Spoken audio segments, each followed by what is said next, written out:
guys, AJ here of Yugatech. When getting a new smartphone, most of the attention usually goes to mid-range or flagship devices. Well, there's nothing wrong about wanting the best device possible, but we can't ignore that budget smartphone can compete with their higher price siblings. Now in this video, let us explore the reasons why you should get a budget smartphone.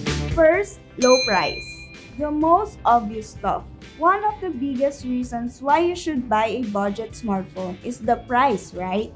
Budget smartphones are a blessing in disguise to people who are limited with their cash but still want to stay connected through popular social media platforms. The low price also makes it attractive to other consumers who are looking for a secondary device in addition to their mid-range or flagship smartphone.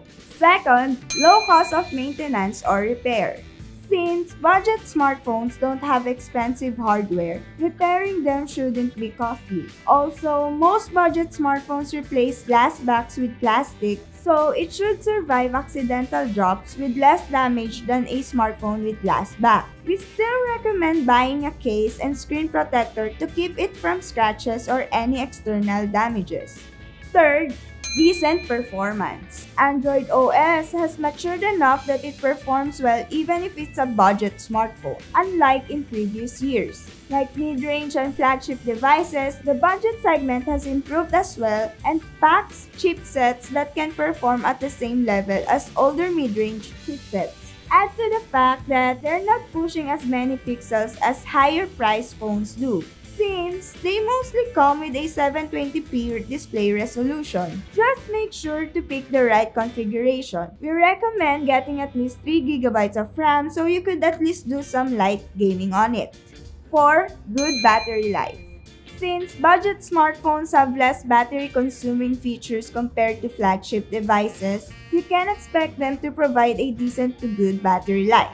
There's no need to play games in their highest graphics settings or shoot videos in 4K, which in turn saves battery as budget smartphones don't have these capabilities in the first place. Not to mention that some budget smartphones are equipped with larger batteries that make them good daily drivers. And lastly, you can upgrade more frequently, depending on the person's budget. The more expensive the device, the longer it will take before you can upgrade to the next new thing. In the case of flagship devices, it's mostly 2 years. But with budget devices, you can upgrade to a new one after a year or less. And since budget devices come out more frequently, you'll have plenty of options. But if you're the type who wants to have a new phone every year, going for a budget smartphone is the most practical way.